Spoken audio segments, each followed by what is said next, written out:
오늘은 참 자유라는 제목으로 말씀의 은혜를 나누려고 합니다. 우리가 함께 읽은 이 본문의 말씀은 언뜻 보기에 지금 시대와는 동떨어진 고리타분한 율법처럼 느껴질 수 있습니다. 종에 관한 규례, 즉 노예의 제도에 대한 이야기가 나오기 때문입니다. 그러나 본문의 말씀은 고대 사회 제도의 규정을 넘어 하나님 나라의 근본적인 원리, 자유, 그리고 정의에 대한 깊은 통찰을 담아내고 있습니다. 먼저 우리는 이 율법이 주어진 배경을 이해해야 합니다. 출애굽기 21장 오늘 읽었던 이 본문의 말씀은 이스라엘 백성이 시내산에서 십계명을 받은 직후에 하나님께서 그들에게 주신 구체적인 생활 규례들을 다루고 있습니다. 십계명이 하나의 큰 개념이었다면 이제 오늘부터는 일상의 삶 가운데서 지켜야 하는 생활 규범에 대해서 말씀하고 있는 것이죠. 하나님은 모세에게 이렇게 말씀하십니다. 1절 말씀에 내가 백성 앞에 세울 법규는 이러하니라. 이 법규라는 이 말의 원어적인 의미는 올바른 판단의 기준입니다. 하나님께서는 이제 막 400년간의 노예 생활에서 해방된 이스라엘에게 새로운 공동체를 세우기 위한 중요한 법규를 가르쳐주고 계십니다. 이스라엘은 애굽에서 이미 억압과 착취, 또 비인간적인 대우가 무엇인지를 뼈저리게 경험했습니다. 자그마치 400년이 넘었습니다. 자, 그런 그들이 이제 자유를 얻어 새로운 나라를 세우게 되었을 때 하나님께서 가장 먼저 지키라고 명하신 규례는 제사법이 아닙니다. 제사를 이렇게 지내야 한다. 그런 법규를 먼저 말씀하신 것이 아니라 종에 관한 법이었습니다. 자, 그 이유가 무엇입니까? 그들의 내면 속에는 여전히 노예 근성이 남아 있었기 때문입니다. 하나님은 이스라엘이 애굽에서 당했던 그 억압과 불의를 다른 사람들에게 되풀이하지 않기를 원하셨기 때문입니다.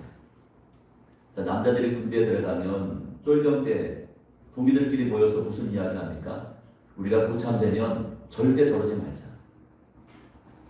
쫄병들한테 잘해주자. 뒷구석에 모여 앉아가지고 그렇게 이야기합니다.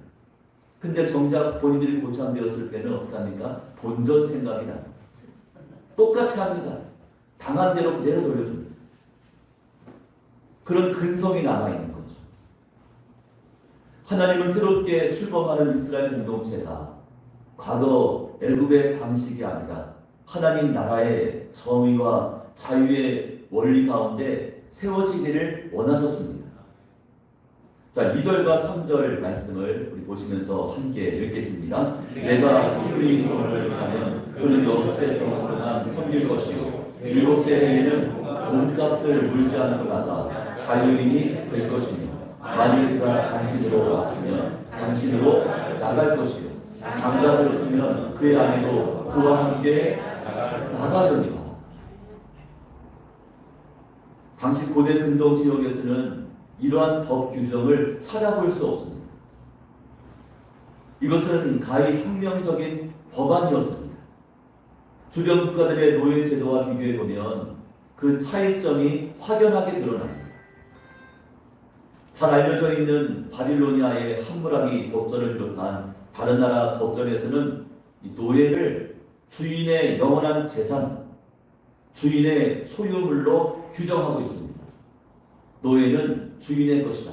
주인의 소유물이다. 그렇게 규정합니다. 그의 신분과 지위는 평생토록 변하지 않는다. 한 번 노예는 끝까지 노예다. 라고 규정합니다. 그런데 하나님의 법은 그렇지 않습니다. 6년을 섬긴 다음에는 반드시 자유인이 될 것이라고 규정합니다. 더 놀라운 것은 몸값을 물지 않고 라는 표현입니다. 일반적으로 종이 자유를 얻을 수 있는 유일한 방법이 무엇입니까? 주인에게 몸값을 지불하는 것이죠. 몸값을 지불하면 그때 자유인이 될 수 있습니다. 그러나 하나님의 법은 그 어떤 대가도 필요치 않다고 못을 박았습니다. 다시 말해 참 자유는 돈 주고 사는 것이 아니라 하나님의 은혜로 받는 것이고 다시금 그 하나님의 은혜를 회복해야 될 것이 우리의 마땅한 책임이자 권리라는 사실입니다. 여기서 저희는 하나님의 마음을 읽을 수가 있습니다. 하나님은 그 어떤 누구도 영구적으로 다른 사람의 소유가 될 수 없다고 하셨습니다. 경제적인 어려움 때문에 잠시 동안 이 종의 신분으로 지낼 수는 있지만 그것은 어디까지나 일시적인 것이죠. 반드시 회복의 기회를 주어야 한다는 것이 하나님의 뜻입니다. 또한 7년이라고 하는 그 기간 역시 의미심장합니다. 성경에서의 7이라는 숫자는 완전함 그리고 안식을 상징합니다. 하나님께서 6일간 천지를 창조하셨고 7일째 안식하셨던 그 창조의 원리를 저희는 기억해야 합니다. 부득이하게 종의 신분으로 6년간 종살이를 했다면 7년째 안식년을 맞아 다시금 자유를 회복하는 것, 이것이 바로 하나님의 뜻이고 그것이 하나님의 법이었습니다. 자, 이어지는 5절과 6절 말씀은 더욱더 흥미진진합니다. 우리 2절 말씀이요 같이 읽겠습니다. 만일 종이 분명히 말하기를 내가 상전과 내 처자를 사랑하니 나가서 자유인이 되지 않겠노라 하면 상전이 그를 데리고 재판장에게로 갈 것이고 또 그를 문이나 문설주 앞으로 데리고 가서 그곳에다가 송곳으로 그의 길을 뚫을 것이라. 그런 종식으로 그 상전을 섬기리라. 자, 이 구절을 처음 접할 때 당혹감을 느낄 수 있습니다. 영원토록 종은 있을 수 없다고 규정하신 하나님께서 왜 종신토록 종이 되는 길을 허용하셨을까? 여기서 저희는 하나님께서 인간의 자유의지를 얼마나 존중하고 계신지를 확인할 수 있습니다. 자, 이와 관련해서 우리가 주목해서 봐야 할 3가지 핵심이 있습니다. 첫째, 그 남종이 종신토록 종이 될 것을 선택하는 것은 강요가 아니라 자발적인 선택이었습니다. 두 번째, 그것을 선택한 이유는 그가 주인을 사랑하고 또 자신의 처자식을 사랑했기 때문입니다. 결국 사랑 때문에 자유인의 길을 포기하고 종의 길을 선택한 것이죠. 세 번째, 그 선택은 공개적으로 재판장 앞에서 이루어졌다는 것입니다. 이는 그의 선택이 자발적인 자신의 의지에 따른 그런 선택이었음을 확인하는 중요한 절차입니다. 여기서 저희는 하나님께서 원하시는 인간관계의 본질을 알 수가 있습니다. 하나님께서 원하시는 것은 사랑에서 나오는 자발적인 복종 그리고 자발적인 헌신입니다. 이것은 하나님과의 관계에서도 마찬가지입니다. 하나님과의 관계가 사랑의 관계, 또 친밀한 관계가 되어지면 그때부터는 자발적인 순종과 헌신은 자연스럽게 이루어지게 되는 것이죠. 왜냐하면 사랑은 만사를 가능케 해주는 마치 만병통치약과 같기 때문입니다. 여러분, 사랑하면 뭐든 못하겠습니다. 또한 종신토록 종이 되겠다고 다짐했던 그 사람의 그 귀를 뚫는다고 했습니다. 여러분, 처음부터 종이 되었을 때 그 귀를 뚫는 것이 아니라 이제 7년이 되면서 자유의 몸이 될 수 있는 자격이 주어지는데 그때 나 자유 이거 하지 않고 그대로 종으로 남겠습니다. 그럼 그때 귀를 뚫었다고 했습니다. 그가 이 집에 속한 자임을 보여주는 영구적인 표식이죠. 자기 정체성의 표현입니다. 이것은 단지 주인을 섬긴다는 그런 차원이 아닙니다. 귀를 뚫는 것은 나는 평생 주인의 말을 듣고 그리고 주인의 말씀 앞에 순종하며 살겠습니다 라고 선언하는 헌신의 표시입니다. 흥미롭게도 다윗 또한 시편 40편에서 이와 비슷한 고백을 하고 있습니다. 오직 주의 말씀을 들을 수 있도록 내 귀를 열어주셨나이다. 그렇게 고백했습니다. 다윗은 하나님께서 자신의 귀를 뚫어주셨기 때문에, 자신의 귀의 말씀을 들려주셨기 때문에 평생토록 하나님의 그 말씀을 듣고 그 말씀 앞에 순종하겠다고 다짐을 했습니다. 이것이 종의 귀를 뚫는 행위가 가지고 있는 영적인 의미입니다. 자, 7절부터 11절에서는 여종에 대한 특별한 규정을 설명해 주고 있습니다. 7절 말씀을 현대어 성경을 이렇게 번역하고 있습니다. 어떤 사람이 자기 딸을 노예로 팔았을 경우에는 남자 노예들처럼 7년째 되는 해에도 자유로운 몸이 되지 못한다. 이런 규정이 기록되어 있습니다. 언뜻 보면 남자 종들에 비해서 불리하게 보입니다. 그러나 그 시대의 문화적인 맥락에서 살펴보면 이것은 사실상 여성을 보호하기 위한 매우 진보적인 조치임을 알 수가 있습니다.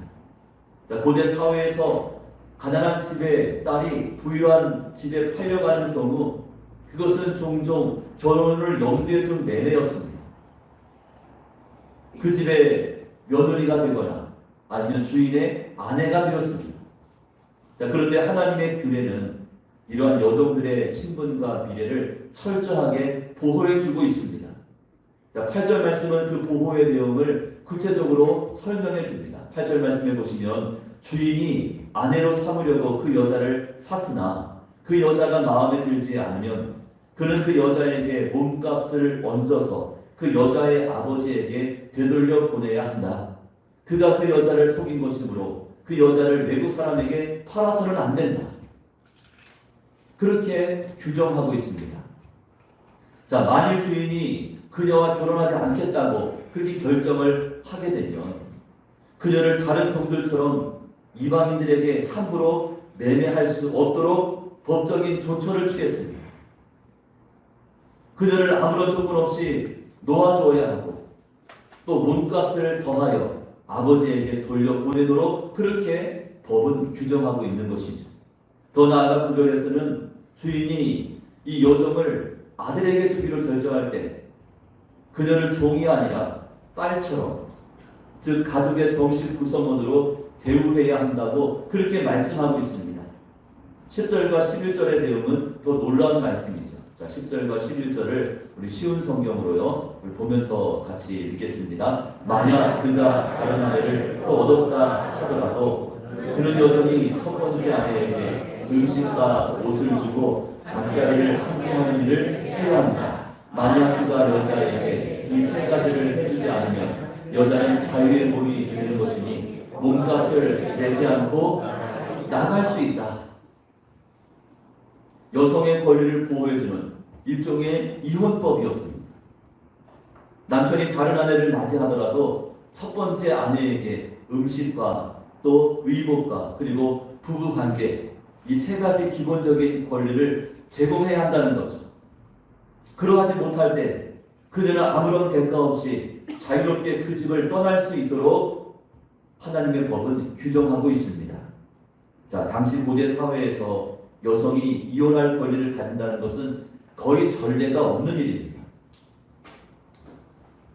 고대 법전에는 대부분 남성에게 유리한 조항들이 가득했습니다. 남성 위주로 법이 규정되어 있었습니다. 그러나 하나님의 율법은 이처럼 여성들에게 존엄성과 최소한의 권리가 있음을 분명하게 밝혀주고 있는 것이죠. 신명기 24장 말씀에도 여성에게 이혼 증서를 써주라 그랬습니다.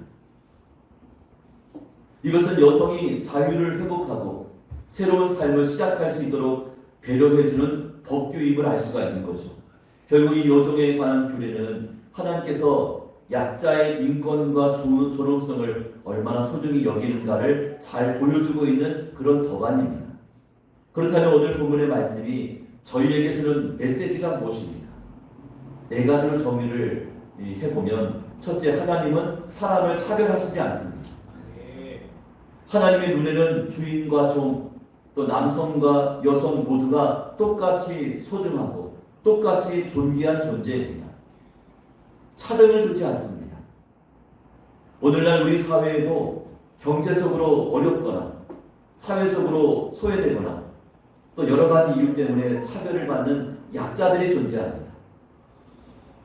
하나님은 사랑의 공동체인 우리 교회가 바로 이들을 따뜻하게 품어주고 또 그들을 보호해주는 영적인 안식처의 그 역할을 온전히 감당할 것을 말씀하고 계십니다. 두 번째, 참 자유는 하나님이 주신 선물입니다. 하나님은 이스라엘 공동체 안에 자유의 원칙이 뿌리 내릴 수 있도록 아예 처음부터 법 조항을 만들어 주신 겁니다. 그 어떤 사람도 영구적으로 억압받거나 속박당해서는 안 된다는 것이 하나님의 뜻입니다. 자, 저희는 어떻습니까? 혹시 여러분 다른 사람을 억압하고 있지는 않습니까? 혹시 여러분의 가정에서, 여러분의 직장이나 이웃들과의 관계에서, 아니면 교회에서 누군가의 자유와 존엄성을 침해하거나 또는 차별하고 있지 않습니까? 하나님께서 우리 모두에게 주신 이 참 자유를 서로 함께 누리며 함께 나눌 수 있어야 합니다.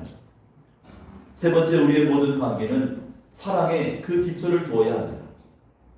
앞선 5절에서 남종이 주인과 처자식을 사랑했기 때문에 자발적으로 자유의 기회를 포기하고 종의 신분에 머물기를 선택한 것처럼 하나님은 우리의 관계가 사랑에 기초하기를 원하고 계십니다.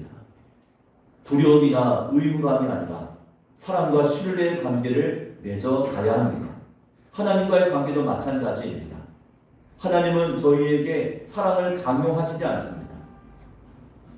그러나 하나님께서 저희를 먼저 사랑해 주셨기 때문에 저희도 하나님을 사랑함이 마땅한 줄로 믿습니다. 요한일서 4장 19절 말씀에 우리가 사랑함은 그가 먼저 우리를 사랑하셨습니다. 내가 먼저 나서서 하나님을 사랑할 수 없습니다. 하나님께서 먼저 사랑해 주셨기 때문에 저희도 하나님을 사랑할 수 있는 것이죠. 자, 로마서 5장 8절 말씀을 우리 같이 읽습니다. 우리가 아직 죄를 이뤘을 때 그리스도께서 우리를 위하여 죽으심으로 하나님께서 우리에 대한 자기의 사랑을 확증하셨느니라. 그러하기 때문에 저희도 마땅히 하나님을 사랑해야 한다는 그런 말씀입니다. 네 번째, 하나님의 법은 매우 구체적이고 실천 가능한 규정들입니다. 남종에게는 7년째 되는 해 반드시 자유를 주어야 한다. 여종에게는 주인의 마음이 바뀌었을 때 음식과 위법과 권리를 보장해 줘야 하고 그렇지 못할 경우에는 그녀를 풀어줘야 한다. 이것이 법의 규정입니다. 이처럼 하나님의 법은 애매모호하지 않습니다. 추상적이지 않습니다. 측정 가능하죠. 또 책임을 물을 수 있는 명확한 기준을 우리에게 제시해 줍니다. 우리의 신앙생활도 이와 같아야 합니다. 우리의 믿음은 단지 마음속의 감정이나 또 추상적인 이론에 머물러서는 안 됩니다. 믿음은 눈에 보이지 않기 때문에 저희가 그 믿음을 구체적으로 실천하지 않고 있을 때가 많습니다. 우리의 믿음은 구체적인 삶의 모습으로 또 실천 가능한 사람으로 나타나야 합니다. 자, 야고보서에서는 뭐라고 이야기했습니까? 행하지 않는 믿음은 죽은 믿음이다. 그렇게 말씀합니다. 말과 혀로만 사랑하지 말고 행함과 진실함으로 사랑해야 한다고 우리 가운데 권면하고 있습니다. 사랑하는 여러분, 오늘 우리가 살펴본 이 출애굽기 21장의 규례들은 결국 하나님이 어떤 분이신지를 명확하게 알려주고 있습니다. 자, 하나님은 어떤 분이십니까?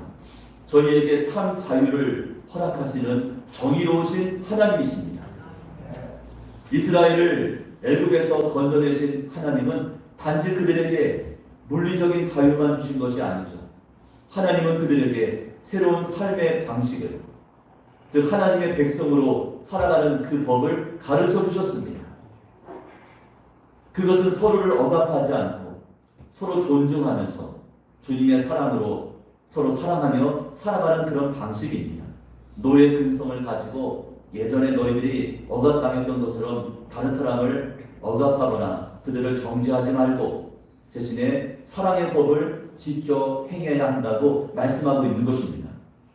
그리고 이 모든 율법의 궁극적인 완성은 예수 안에서 이루어졌습니다.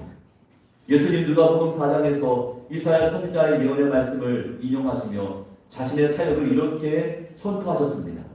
누가복음 4장 18절과 19절 말씀에 기록합니다. 주의 성령이 내게 임하셨으니 이는 가난한 자에게 복음을 전하게 하시려고 내게 기름을 부으시고 나를 보내사 포로된 자에게 자유를 눈먼 자에게 다시 보게 함을 전파하며 눌린 자를 자유롭게 하고 주의 은혜의 해를 전파하게 하려 하시리라 하였다. 예수님은 저와 여러분에게 참 자유를 주시려고 이 땅에 찾아오셨습니다. 우리를 죄의 늪에서 건져내셨죠. 사망의 두려움에서 저희를 자유케 하셨습니다. 그리고 우리에게 하나님의 자녀라고 하는 그런 새로운 정체성을 심어주셨습니다. 사도 바울은 이 같은 진리를 로마서 8장에서 다음과 같이 증거합니다. 그리스도 예수 안에 있는 자에게는 결코 정죄함이 없나니 이는 그리스도 예수 안에 있는 생명의 성령의 법이 죄와 사망의 법에서 너를 해방하였습니다. 예수 안에서 참된 자유가 주어졌음을 말씀하고 있습니다. 자, 이제 저희에게는 이 같은 자유를 나만 누릴 것이 아니라 다른 사람들과 나누어야 할 책임이 있습니다.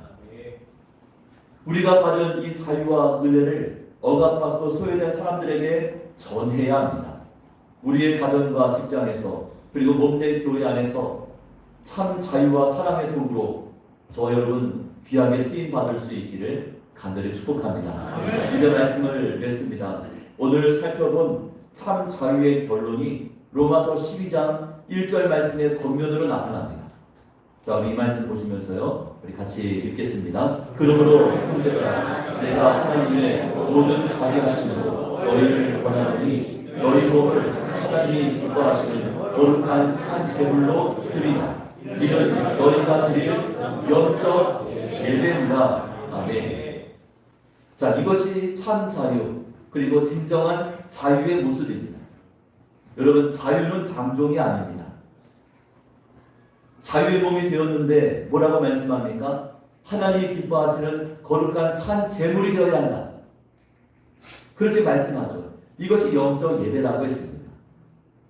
억지로가 아니라 사랑으로, 또 두려움이 아니라 감사함으로 하나님을 섬기고 이웃을 섬기는 것, 그리고 우리에게 참 자유를 허락하신 그 예수 그리스도를 담대하게 전하는 것, 그것이 참 자유를 얻은 자들의 마땅한 모습임을 말씀해 주고 있습니다.